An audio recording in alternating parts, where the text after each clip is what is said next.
Do you feel powerless because you don't take action? Or do you not take action because you feel powerless? That is something that I have been pondering today. And before I go into sharing more about that thought process, I want to share with you this landscape. I'm in Austria and the winter is coming. Winter is here, basically. And it's really beautiful. It's slightly misty. And the sun is shining, mountains in the background. Yeah, beautiful. So, a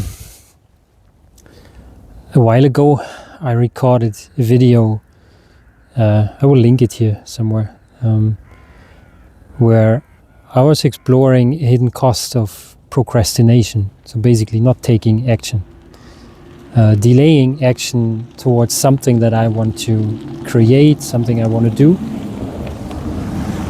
And what I talked about there was that the hidden emotional cost of procrastination is this sense of powerlessness, of I am not able to do what I set out to do, or in more general, I'm not able to change something, I'm not able to move something in my life. I'm not able to make something, no matter what it is. And today I noticed that the inverse can feel equally true. It's not because I procrastinate and not take action that I feel powerless, but inside of me, or maybe you, there might be a sleeping sense of I can't, the sense of powerlessness, the sense of I'm not able to affect things in my life, to say it plainly. And therefore, I don't take action. In other words, I feel powerless, and because of that, I procrastinate on things I say I want to do that might feel good in my mind, or might feel good when I'm touched by them, they resonate, and still I don't do them. So it seems a bit... and I thought I'm on a lonely road here. Lots of traffic.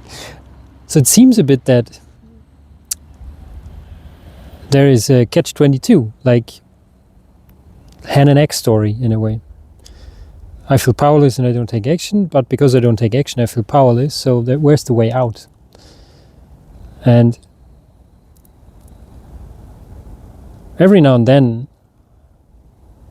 because I don't work with a coach at the moment, and I found so-called conversations with AI, in this case ChatGPT, I found them quite helpful actually. Because if you prompt it right, it does have often interesting insights and reflections. And it's not that I haven't heard that before, but one thing that you come across, that I came across a lot, is that clarity rarely precedes action, but rather through taking action, you find the clarity, you find your path, you will know what to do next. And the trap is in assuming that mentally before you take any action, and this I'm very guilty. I do that. I have that in me. That I want to have clarity and know everything, how it works out, etc., before I take any action. And what I do notice over the last years is that it does not really help. It does not work. There's something about leaning into the moment, leaning into an uncertainty of not knowing that is necessary in order to create anything in life. And what I find, what I observe, what I notice, is that this is not like a uniform theme across all areas of my life. It comes, for example, in wanting to create an income stream by creating a business by myself, business meaning a solopreneur endeavor, let's say. There I have that, where something seems to be at stake for me. And it takes longer.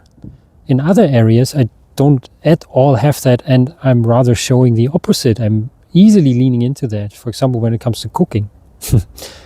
I have no problem experimenting and realizing something doesn't work and then doing it again next time. But for some reason, when it comes to money and what I do in service for other people or for other people to create value to then earn a living with that, there it's different. And I don't really want to go into there why that is now, but it's interesting that there is this catch-22 of there is a stuckness because I feel powerless, and I procrastinate because I think I'm powerless, and I'm powerless because I don't take action. Because there's the idea I can gain clarity before taking any action. And then there's this nice analogy. If you ride the bike, you can't keep the balance standing. You need to be moving in order to keep the balance. And it's basically meaning the same. To find a balance, find a path, you need to kick off and lean into the free fall of moving forward without knowing how exactly it will work. And this is where this crosses the interesting discussion field of masculinity, for me at least. And masculinity is just more energetically speaking, not so much man or woman, but more the masculine quality of energy, something that is initiating, something that is moving forward, something that is active. And I've had this conversation a lot with my partner, and I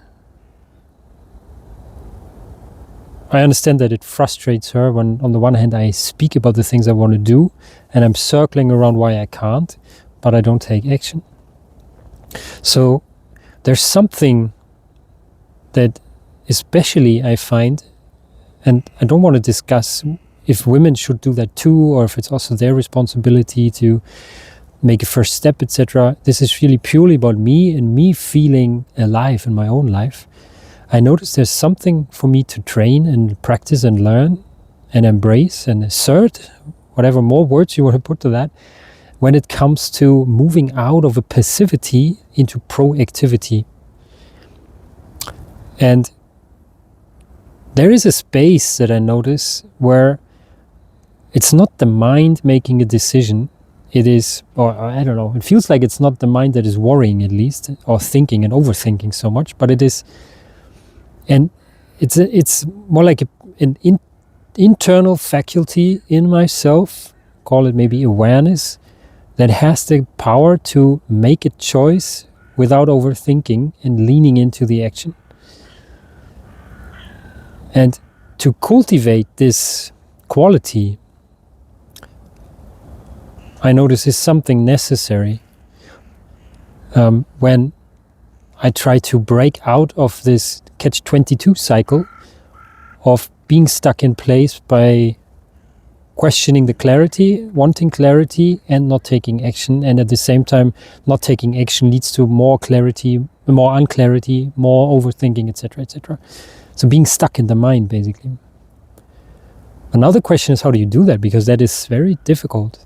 And what I found, what helps me is to move out of the domain where I try to make the change, because things are connected in life. Some people say how you do one thing is how you do everything. Not sure if I totally agree with everything of that, but there is some truth in that. So I have the same pattern of wanting clarity and overthinking things and not taking action in certain areas of life, and in others too. And still, let's say, as for example in cooking, this is not so much the problem. And then there are some rather neutral fields where I might have a certain resistance, might call it laziness. For example, cleaning up the house, taking out the trash sometimes, taking out things that have been accumulating, preparing for a trip even though I'd like to go. But still there is a certain mental effort of planning maybe involved, and I don't do it. but there's not really a fear involved. So these areas that are rather neutral and still where I face certain resistance inside to do it, I find they're the perfect playground to practice breaking out of this cycle of clarity and not taking action, procrastinating on things. Because I do notice that it drains my energy to keep things waiting. Because I become a person that is waiting for invitation, waiting for other people to make the first move. And the more I wait, the less powerful I feel, the less alive I feel. Because it's not that I like not feeling alive. I don't like sloppying around, sitting around, waiting, hoping for things to change. Because there's a sweetness and a delight in feeling the powerfulness and the aliveness of making a move. It's really, really good feeling. So today, I just took all the old glass that we had standing there for months, took our old water kettle that is broken and brought them all to the bin, basically. And on the way, I found that I had this idea, because when I'm moving, ideas are coming also. So I decided to make this video. So sometimes, or even just leaving the house, doing something, moving physically, including the body, changes that, because I'm taking action. And I don't always necessarily have to take action on exactly the thing that I want to take action on, but something adjacent or something that holds a similar pattern, and then I change that, and just the momentum that is created in this other field of life, the other area of life, moves the energy so that I can bring that, funnel that into this other area that I actually also want to make a move forward in. So yeah, making it round. This first video I recorded, I think I called it the hidden cost of procrastination no one's ever talking about, or something like that. It's one side of that, but it doesn't really address a way out. But this is more like addressing the other side and addressing a way out by taking tiny steps, making tiny experiments, changing something lightly, and being a bit smart about that, not black and whitening my life, like I'm always that, but noticing that life has nuance. And when I have a difficulty about something in one area of life, I might look at the pattern and see where this pattern also occurs, and see if the change I want to make isn't able to be modeled in this other area of life.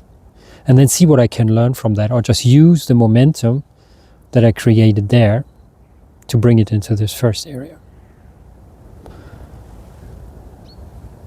So that was it. Now the sun is setting. I have a new phone because I crashed the first one that I had, and this is portrait mode, so actually the background is a bit blurred, but nevertheless it's beautiful. Last view. And yeah, if you're watching this and you found this kind of helpful, or you have something to share from your own experience with this, write it in the comments. Curious about yours. Have a nice day.